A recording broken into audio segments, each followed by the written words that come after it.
Welcome to Cybersecurity Luminaries, History and Heroes, a series aimed to highlight the profession's humble beginnings and the men and women who paved the road for all of us.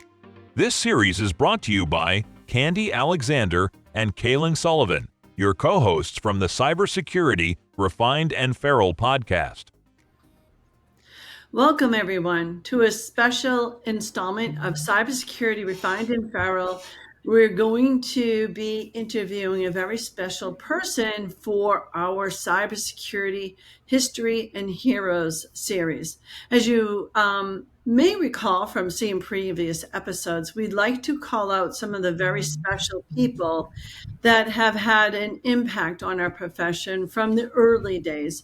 Want to capture that oral history to make sure that we recognize and celebrate the history and don't make the same mistakes over and over again. So, Cailin? So today we're actually going to be welcoming Bill Brenner. We're absolutely thrilled to have him. He is a journalist and editor, content strategist, and has a very powerful voice for change in this industry. He's held previous roles at places like CSO Magazine and the Salt and Hash blog. Currently, he brings his insights as the SVP of Audience Content Strategy at Cyber Risk Alliance. He is a veteran reporter who has transitioned his eyes for compelling stories from the police beat to the server room. Well, beyond the headlines and the technical deep dives, he's also known for his incredible honesty on his personal platform, the OCD Diaries, where he advocates for mental health and resilience, proving that our greatest strengths often come from facing our deepest challenges. So everybody join us with extending a huge welcome to the one and only Bill Brenner. Bill, thank you so much for joining us here on Cybersecurity Luminaries, Histories, and Heroes. Thank you. So, did we miss anything? Glad to be here.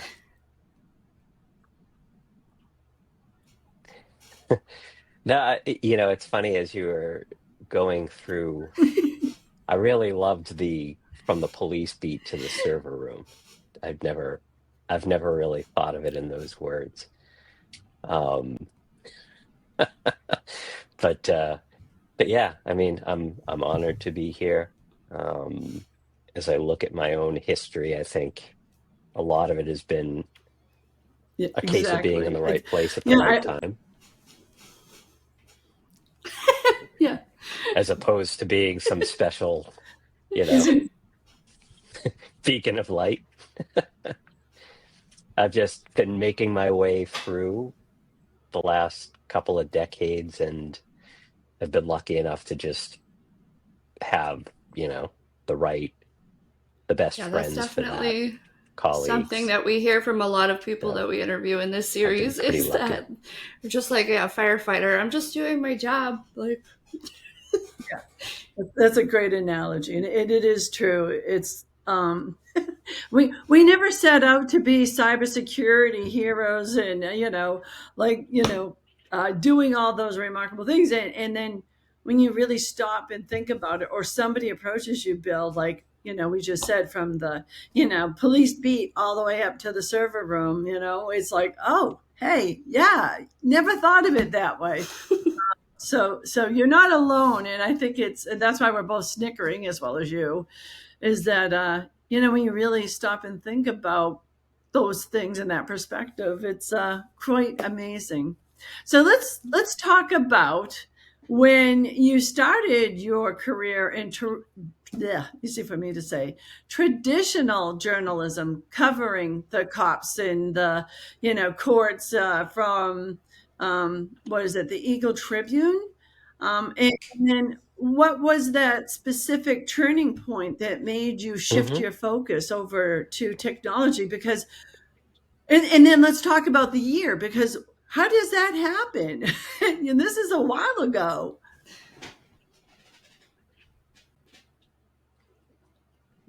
Yeah, so I started my career, yeah, as a reporter, as an editor. Um, Spent my early days covering going to the courthouse in Lynn District Court in Massachusetts, and sitting there all day watching people get arraigned, and Yes. thinking, "Wow, Yeah. when you think you have problems, just spend a morning here." Um, but I think the defining moment in terms of when I decided I didn't want to be doing just the basic newspaper man thing anymore was 9/11. Um, I was caught up in the chaos of the newsroom that morning. A scenario that played out all across the country in a lot of newsrooms, but I just Right. remember feeling useless. So it was an important job to capture the story, especially at the Eagle Tribune, because a lot of the victims on Flight 11 and 175 were from the Merrimack Valley, which is the region the Eagle Tribune serves. And so this is in no way about minimizing the importance of the work that was done back then. But for me personally, I started asking questions, in a world gone mad, Mm-hmm. is this the best that I can do? Um, and I was actually trying to Really? find something in the healthcare sector. And as it turns out, one job that crossed my desk was to be a news writer for searchsecurity.com, which way back then was part of Tech Target, which today is Informa Tech Target. And I went in, I did the interview with the editor, Ann Seda, who has remained a really good friend of mine. Oh. I like to refer to her as my cybersecurity mom, because she really nurtured me into this industry. Um, and when I started writing about cybersecurity, and back then it was um, very, very niche. It's not like today where every day, if you look at the Wall Street Journal or the New York Times or the Washington Mm. Post, there's some kind of cybersecurity related article on the front page, and it just wasn't like that back then. I actually Oh. started on the Monday after the Sasser worm broke out, and so that was my crash course into what is a computer So worm, they threw what you is in a the deep end of the vulnerability, pool. what is malware, and yeah, they did. I mean, again, the right place at the right time. I just happened to be starting right as Sasser was going on, so I was able to really start with something that you could sink your teeth into and unpack. And the thing throughout the journalism part of my career that I've always tried to cling to is, okay, you take a server room, to go back to that description. It's just a room full of computers, right? And we know what it powers. Mm. Right. But how does that connect back to the humans that are trying to protect it and are using it for everyday life? And so that's really where I tried to make a name for myself, being able to really stick to the human Yes. element of Absolutely. all of these technical topics. Um, so yeah, and then from there, um, I went to CSO and was managing editor and also wrote the Salted Hash Yeah. blog. still one of the best blog names ever. I can't take credit for that. My editor-in-chief at the time, Derek Slater, that was all him. He had that It seems kind of to not be all like there in the head sense of humor, a common characteristic of cyber people. For whatever which we could have do have brilliant a results. really strained, warped sense of humor and perspective, don't you think?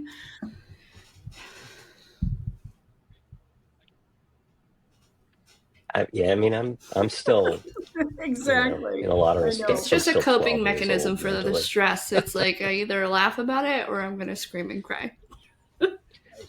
Exactly. Yes. Yeah, I Mhm. mean, I like to think of it Yes. as the thing that gets me through what we all go through. Um, a lot of my friends in security, uh, our relationship is Yeah. basically calling each other names and zinging each Yes. other, and Yes. and Absolutely. So, when you went so. to CSO magazine, that like I'm thinking back to like when I first started, Mhm. right? There was just like, I think like maybe one or two magazines that were dedicated to our profession. And that was, Information Week, I think, was one perhaps. And then quickly when CSO magazine came on the scene, that became the premier, um, you know, uh, media for covering our topics and concerns. What do you remember as being some of the most prolific stories that really came out of that magazine?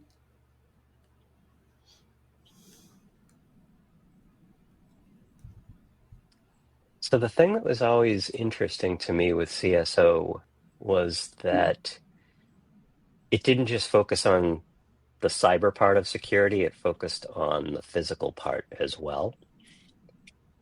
And so Derek Slater, in my first weeks there, I remember his big project, he was all excited about it, was this interactive, for the website, this interactive infographic called Joe's Office or somebody's office. Um, and you're looking around the office for signs of things that are not good I security remember that. practices. The Yep. computer is open with everything on the monitor. The He also had this odd obsession with bollards at the Yeah. time that I used to, make fun of. And we toured a building in Cambridge, and which company was it for? It was for one of the big pharma, but it was a green building and a secure building Oh. where they kind of Mm. mix security features with natural beauty, and that included like the bollards. But in terms of topics at the time, um, things were still pretty niche, Yes. but we were starting to see things like Stuxnet. We were starting to see cybersecurity becoming a Washington, D.C. issue. And of course, that's Yep. when former President Obama hired Yeah. Howard Schmidt to go and take on that role. More on that later. But that's when you started to see the start of it taking root as a Right. um, Right. I mean, national it seems like security concern. we've in the profession have always really battled, if you will, to get it to be more mainstream and understood that it's not just a technology issue, right? And here we are, how many years later, and we're still fighting that. What, like, here's a bomb. Where do you think we've failed as CISOs or executive leaders or strategists in getting people to recognize that. I mean, I think we recognize that it is recognized as mainstream issues, right?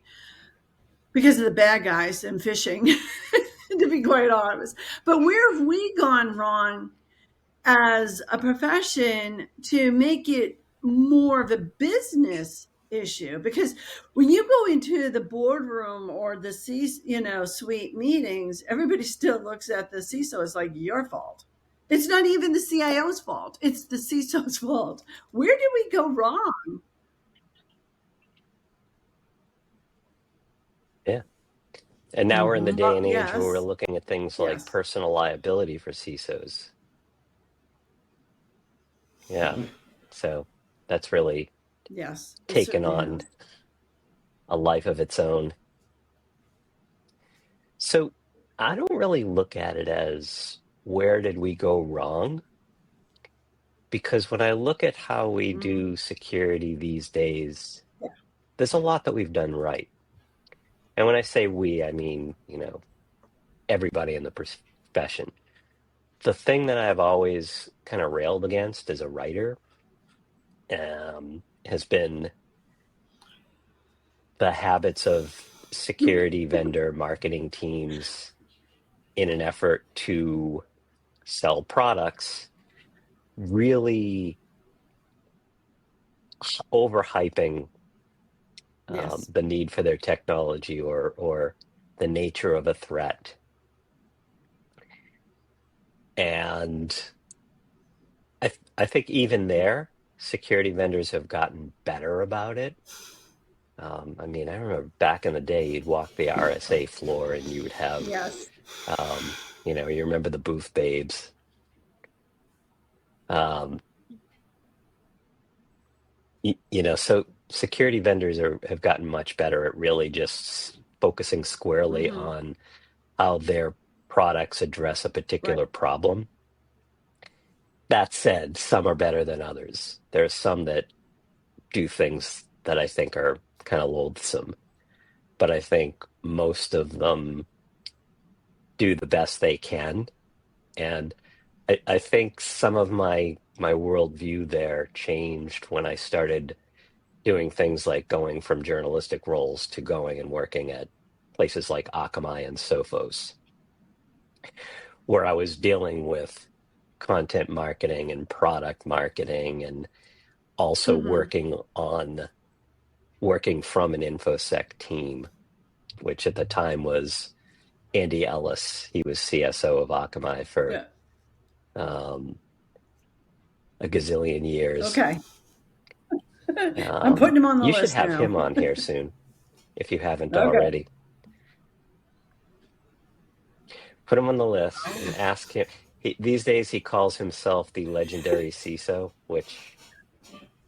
which I make fun of It has a good every French chance I word. get, just Yes. because I'm 12 years old still. Uh, yeah, but I mean, there's another example though of somebody who gave me an opportunity. So I felt like if I was going to keep writing about cybersecurity, I needed to do more than interview people who do the work. I needed to be Mm-hmm. on a security team to really see how things happen. And the things I learned about customer Yes. service, just the approach to Yes. customers, Yes. and uh, that was huge. And so Yeah. I have Andy to thank for that. But I don't think anyone's failed. I think this is a profession where Yeah.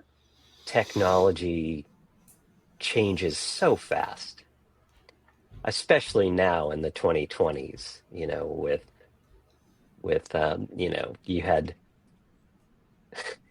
the Mm-hmm. biggest cloud migration in history with the pandemic, so companies could stay operating, followed almost immediately by things like ChatGPT coming on the scene, Right. which Right. which has proven to be a big disruptor, Right. for better or worse. And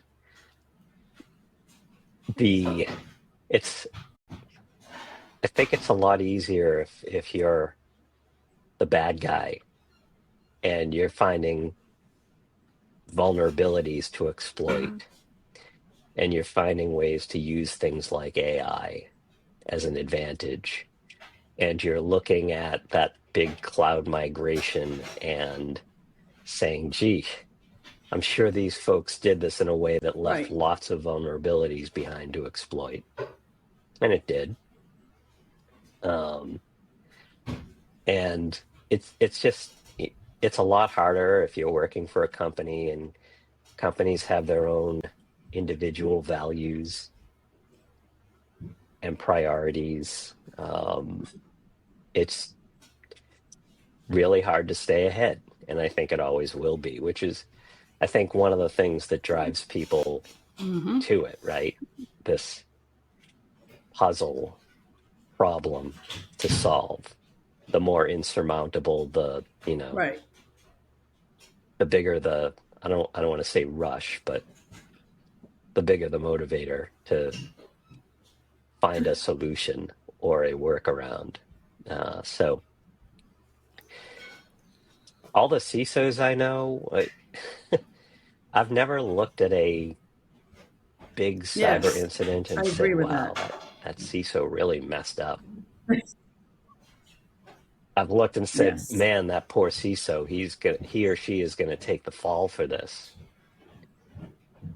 But most of the CISOs I have been lucky to Right. know, they do the best they can with the budgets they're able to get. And Yeah. I look at something like Solar Winds, and I think nobody was going to stop that from happening because Yes. the ground had been laid years in advance.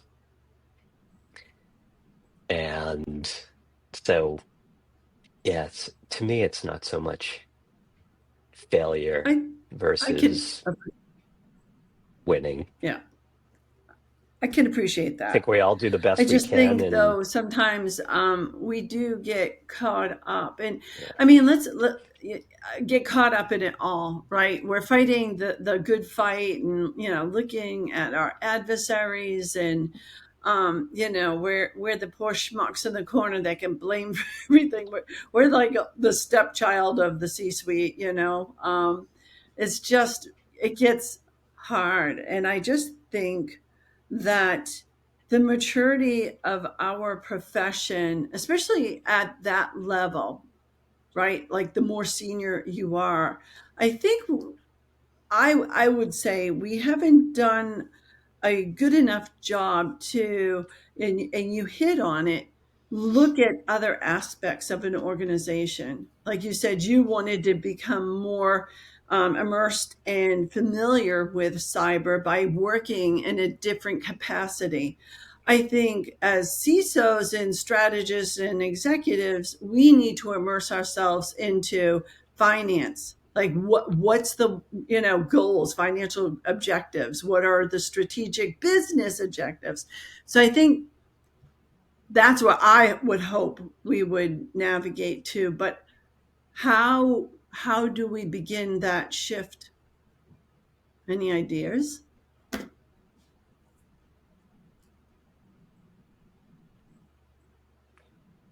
well, here's one thing I've noticed in more recent years that is a good thing that I think will better enable what you're talking about. I remember, I think it was ShmooCon 2010 or something, the year the big blizzard hit Washington, D.C. And I went down to ShmooCon in an RV. We called it the Shmoo Bus. It was driven by Jack Daniel, a legend in the industry, who absolutely you should be interviewing for this at some point. Sounds good. That will probably be the most entertaining one you do. Um, but yeah, we would RV from Boston down to DC. Somewhere in there, we made a pit stop on an off ramp in New Jersey and picked up Matt Johansson, who has gotten pretty famous these days.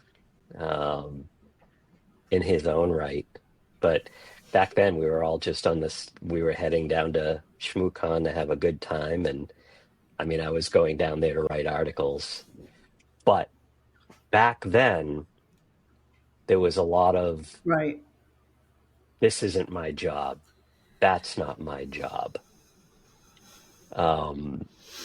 There was a panel, and I can't remember the overriding topic, Yeah. but there was one fellow there who just kept going, poo-pooing everything, all the talk about best practices, because that wasn't his job. And then my old friend Jamie Arlen spoke up and he said, well, that's why you're never going to be the boss. And then he walked away as he sipped a beer, mic drop moment. And that extends to things like the ability to write, the ability to do public speaking.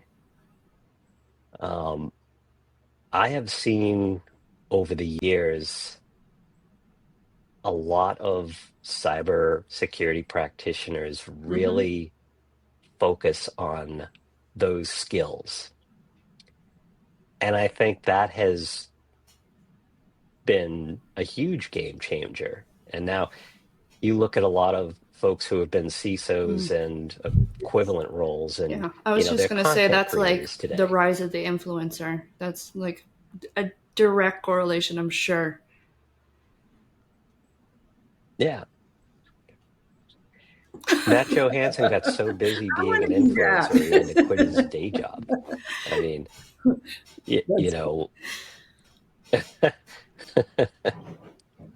So yeah, I think that recognition that if you're going to get what you need in your security budget, Yes. you need to be able to talk to the board using board language.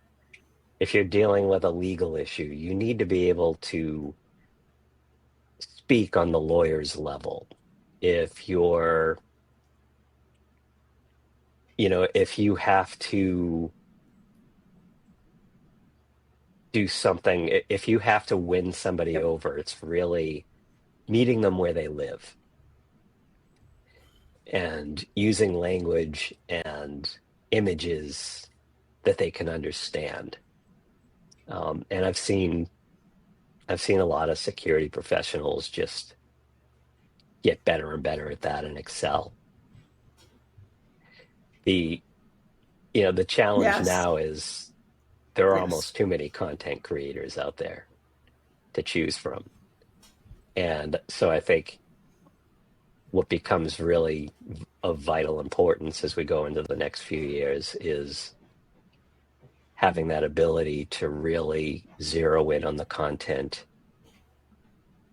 that is going to serve us best in our professional role, and learning to it's kind of interesting cordon off all the that you're rest saying of the this noise. because it's really hitting home.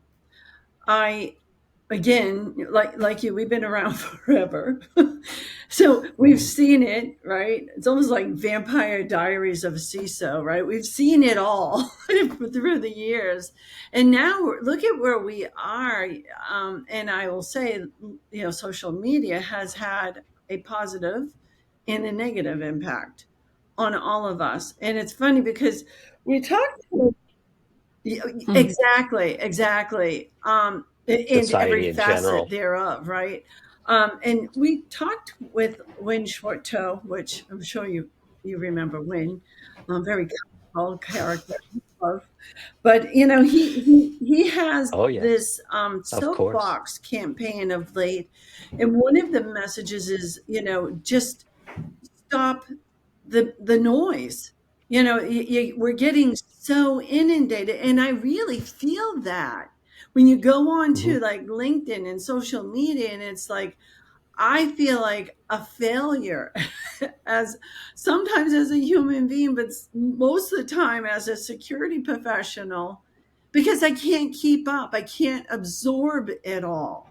And so how do we fine tune our personal intake to be to help us be the best person and professional that we can be. How do you cut out all that noise? Because, like you said, there's influencers all over the place.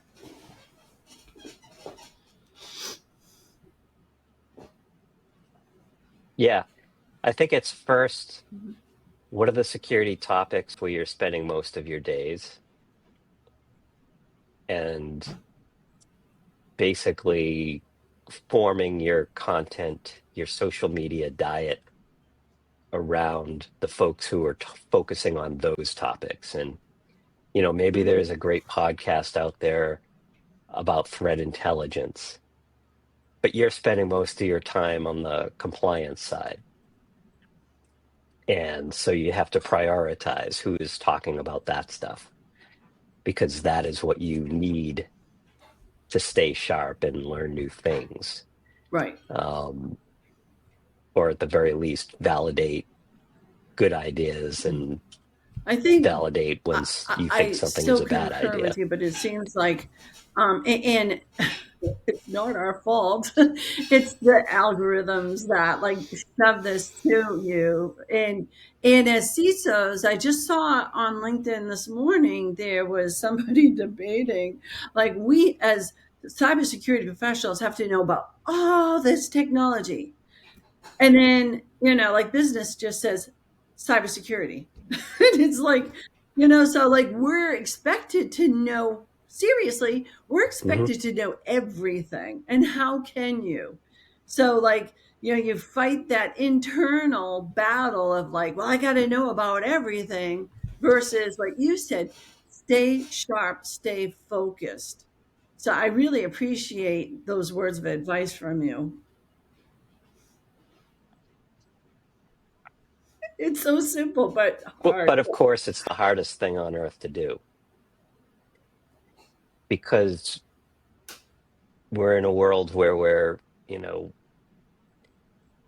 if you lose your phone for more than a couple of hours, it's like somebody cut off one of your senses.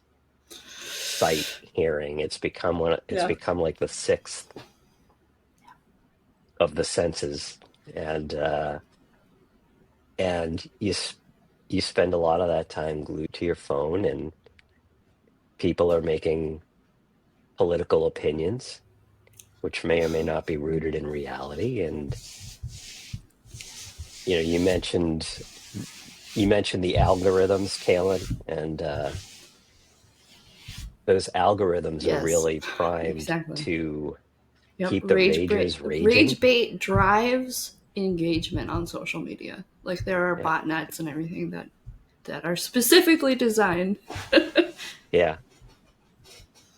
And I actually learned. I first learned of that term rage bait from my 14-year-old nephew, because I was teasing him, and he's saying how he wasn't going to take my rage bait. And Now, I remember the I was only like, rage wow, bait we had in I our learned profession something was new Ira today. Winkler. And I mean that with the utmost respect because you did get engagement. Hot takes.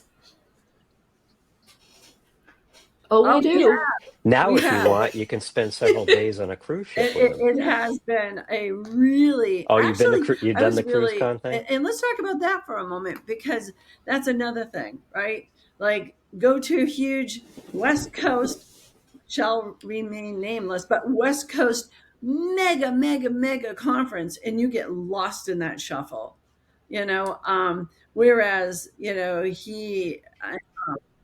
it starts with an R and ends with an A. Yes. Does it start with an R? So the other end of that spectrum is the really small, intimate networking opportunities. And I think that that's why that event you just mentioned. Yeah. Yeah. So I I mean, think that's that why that's security another B-sides took aspect off. that we really benefit from in our profession is that, intimate face to face, close networking and learning from each other, right? It also helps that IRA is like absolutely no product pitches, Yeah. or you will get thrown overboard. So it's also kind of vendor agnostic. Yeah, we like vendor agnostic. Make your own decisions. Me too. Me too. But I I say think that in that's my so current role, we do a interesting lot of custom because content you were so for passionate security about vendors. like And so, having marketing and like vendor marketing being specific to like not using buzzwords and everything. So I find it so interesting that you're in charge of that for your company now.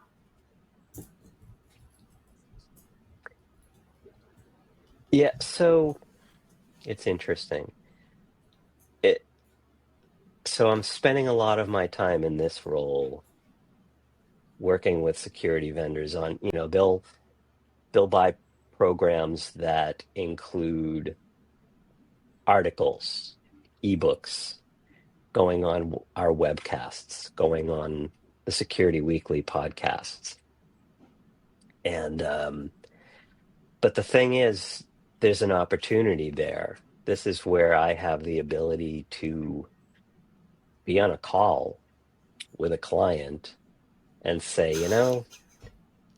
you might be overplaying the hype factor on this, or you might be focusing too much on pitching how your product is like the number one thing in the world, which it's not. Let me tell you what our audience comes to SC Media for, which is part of Cyber Risk Alliance. They're coming because they've been dealing with the same old problems for years, and they're always in pursuit of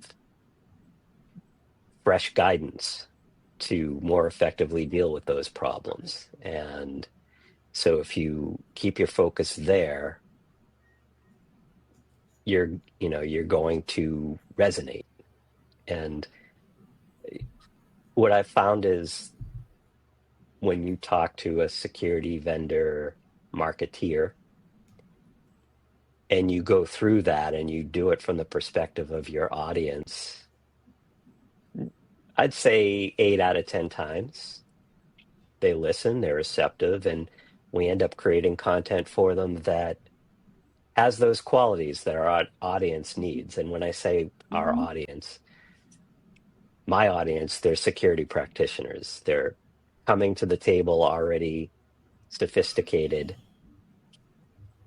and knowing the 101, if you will, and they're looking for that more advanced guidance and looking to learn more about how a particular security threat has evolved and of the technology that they have invested in over the years, what's working, what's not, and which security vendors are really taking the lead on learning about where the needs are now. And so,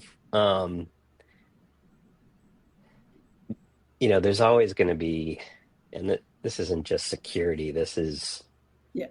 anything. You're always going to have the hype centers versus the focus on reality centers. Yes. And it's just that security is where we I live. really, I, So that's where we're I'm seeing it from. relieved because again, seeing the different approaches from security vendors and their marketing messaging, I came from digital equipment and, we know what your problems are and we have that solution. We would tell, the customers what the problem was, so yeah. And, I remember those days. That's how yeah. we met. I was going So, after you it's like, kind of I needed a refreshing to quote for hear an it article. now because that has been a long standing trend, right? And goes back to the point we were talking about earlier too. Is like the hype centers are marketing and whatnot, and so I feel a lot of the vendors did drive some of the messaging and direction in cybersecurity programs. And I used to get really upset and say, I am not, and do not let your account representative define your security program. I mean, that's like the tail wagging the dog. So I'm so relieved to Hmm. hear that the now trend is to really listen to your customer base and solve their problems, because I remember walking that floor at RSA and saying, okay, well, what problem are you trying to solve that I have?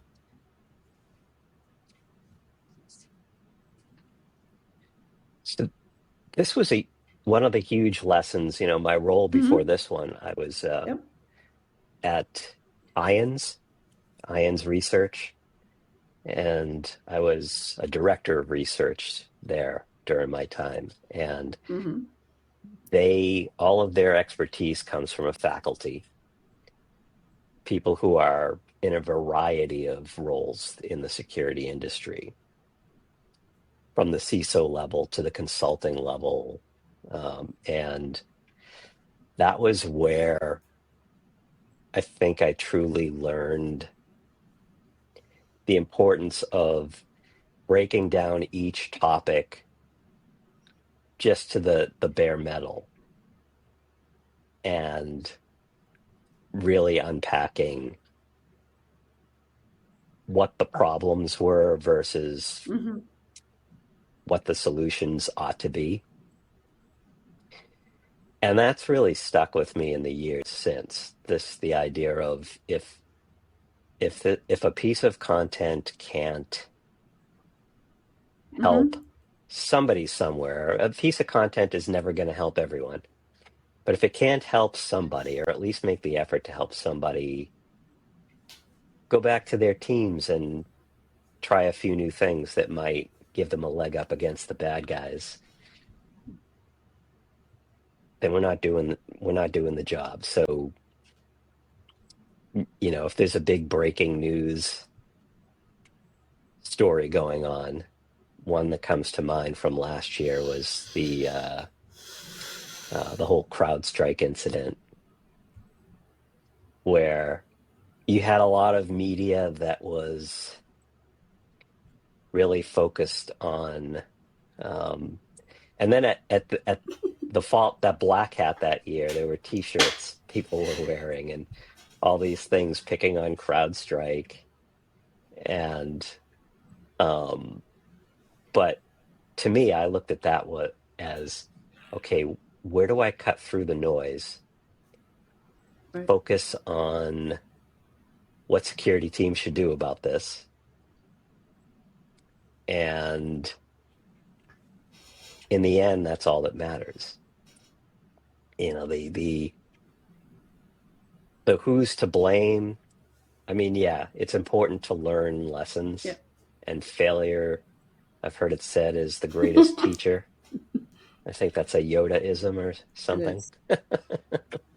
But it's true. And but there's a lot of, it can be irresistible when something's going on to really shame the victim. No, I agree. And nothing good ever comes from that in my mind. Unless the Well, but the victim thing was is selling snake oil to I'm sure begin you'll with. agree. Well, not well, maybe from a And there bigger have been some of picture, like those. I hate to say vendor perspective, but when we look at like pointing the finger and blame, I have really not met like cyber professionals. We're all, we're the underdog. We're looking to do the right thing and all that. So like, I don't know about too many CISOs that are snake oil Mhm. salesmen per se.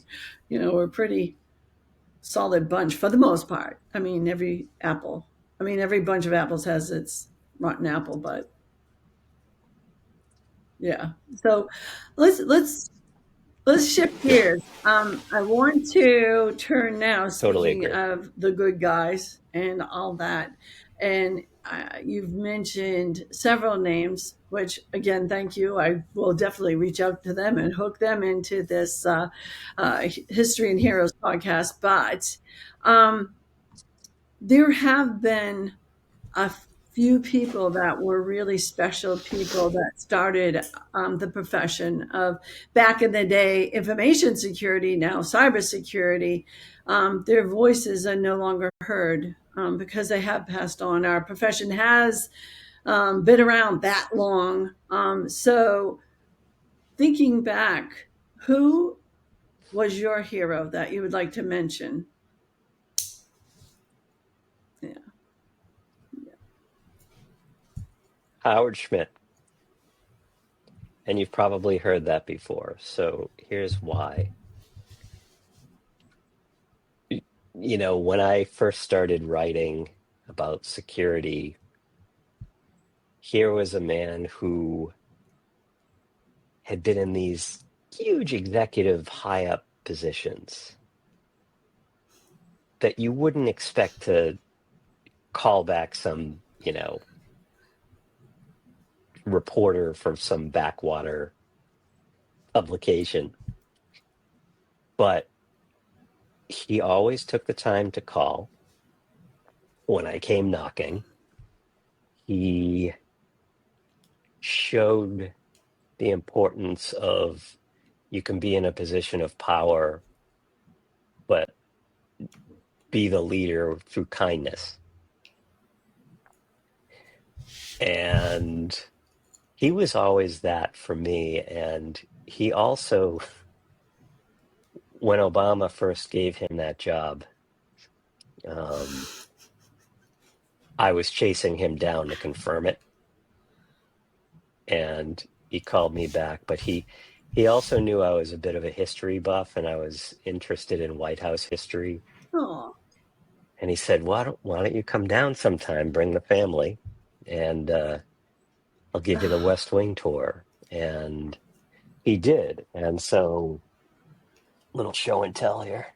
You can see my bald head for a second. oh, So, wow. May 2010, Wow, photo that by is Howard so, Schmidt in the press briefing room. And so he really, you know, he connected with people on such a personal level. You hear a lot yeah, about the importance of meeting people where they live, and he was a master at that, no matter how big his job. And there are other folks like that who are still living, and I think it's important to mention yes. them too. But people like Mark Weatherford, who has been the CISO for the state of California, the CISO for the state of he actually was in the Obama administration at one point. And my favorite story with him was he got in trouble with the White House for giving a talk at it was Black Hat or DEF CON one year, where he was talking about, you know, you don't need these fancy degrees. And so, you know, the Obama White House takes education very Yeah. important and, you know, construed it a certain way. But there's a guy who just over the years has been a constant source of advice and reality checks. And so I think what I would say is we're remembering, as we're appreciating people who have passed on. Remember the Yes. folks who are still here too, Yes. And that's and why learn from we're them. doing this special series of our podcast. It's so important to recognize the many different paths into greatness, shall I say. But I think if I could offer this, Bill, there's one major common denominator, and that's a lot of the luminaries, if not all, have grace. They have the time to reach out to people, to share their knowledge, to guide and direct people, embrace people, and celebrate each other, and not be, well, I need to be number one on, influencer list. I mean, that was not that was not any, like, when I think of Howard, that was like so not him. He was just him. And like you said, Mark Weatherford is him, Jim Rivas, and like all the people we've Yeah. had on the podcast, right? Yep. So it's Jim great. Rivas is one. Absolutely. Yeah. And there's a lot of that, and a lot of security practitioners who have gone on to do their own podcasts and other media that are, sharing Absolutely. their knowledge, and you can learn from them every day. But again, thank you so much. This has been a lot of fun. Appreciate it very much. So, yeah, Cailin, you want to close this out, please? Definitely. So just to reiterate, thank you, Bill. It was very enlightening, and we want to thank you for everything you've done and continue to do for the profession.